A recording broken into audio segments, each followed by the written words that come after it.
Hello everyone, how are you? I hope you all are fine. आज हम लोग national institute of open schooling का secondary course psychology का module 5 health and wellbeing lesson 19 mental health and hygiene का बचा हुआ part आज हम लोग कंप्लीट करने का कोशिश करते हैं। तो चलिए शुरू करते हैं। Hello dear learner of NIOS. Now we are going to cover up next section which is 19.2 mental health, mental ill health and mental illness. In order to understand mental health in a better way, you are also required to know the meaning of mental ill health and mental illness. Mental ill health is defined as the absence of the qualities of positive mental health in the individual. For example, if someone among you often displays negative feelings and attitudes about others, you can assume that this person is displaying the characteristics of mental ill health. Mental illness is a broad term which includes almost all the disorders of behavior which are caused by faulty perception, emotion, thinking and attitude. Such individuals have problems in making adjustment with others in the society. We will discuss the categories of mental illness in lesson. तो mental health को बढ़िया तरीके से समझने के लिए आपको mental ill health और मेंटल इलनेस के मीनिंग को समझना होगा। मेंटल इल हेल्थ को कैसे डिफाइन करते हैं?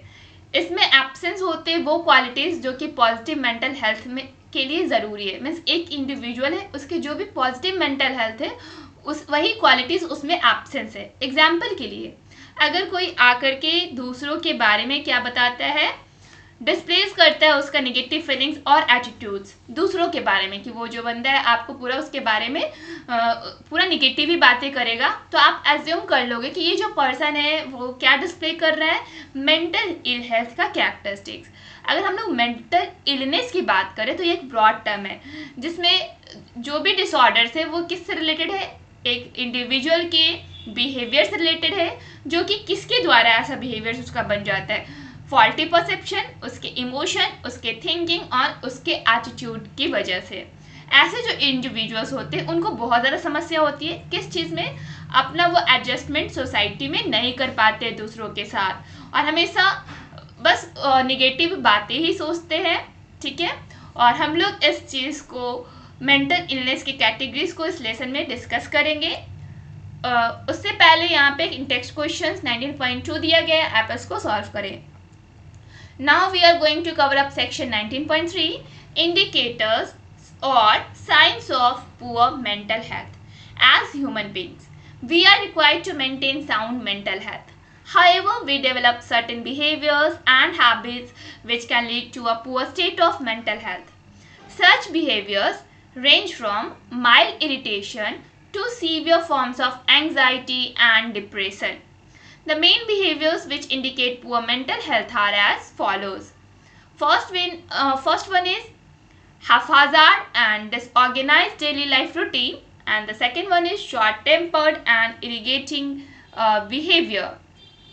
Third, anger and aggressive behavior. Fourth, restlessness. Fifth, increased or poor appetite and indigestion. Sixth, irregular sleeping patterns such as insomnia, disturbed sleep or narcolepsy, excess sleep. Seventh, poor interpersonal relationships.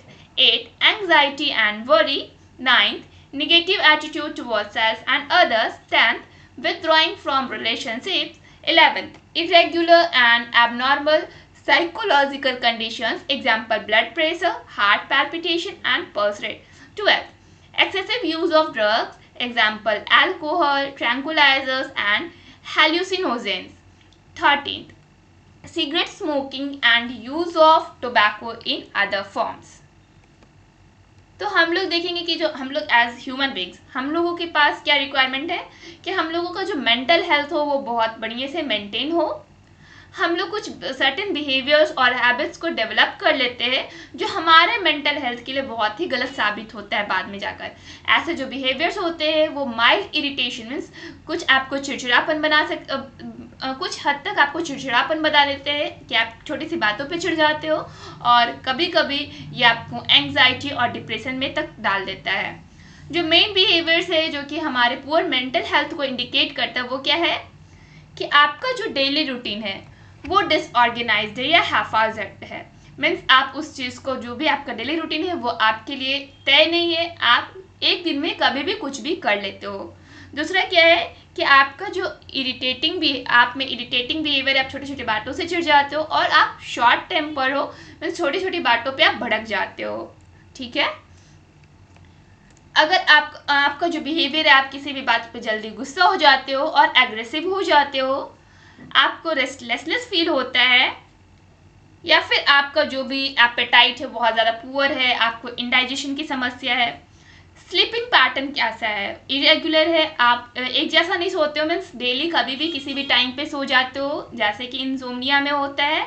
Disturb sleep means रात में कभी कभी क्या अचानक से नींद टूट जाता है, उसके बाद फिर सोते हो, फिर नींद टूट जाता है, फिर आप सोते हो, इस तरह से।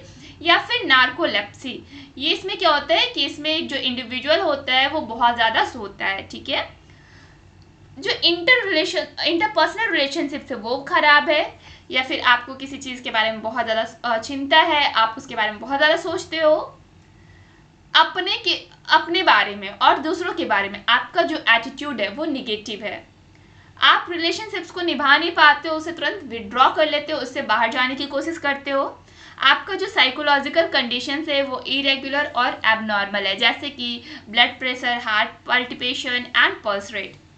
आप ड्रग्स बहुत ज़्यादा मात्रा में यूज़ करते हो, जैसे कि अल्कोहल, ट्रैंकुलाइजर्स और हेल्यूसिनोजेंस। ठीक है, या फिर एक और भी आदतें होती हैं सिगरेट स्मोकिंग की या फिर टोबैको की दूसरे फॉर्म्स में।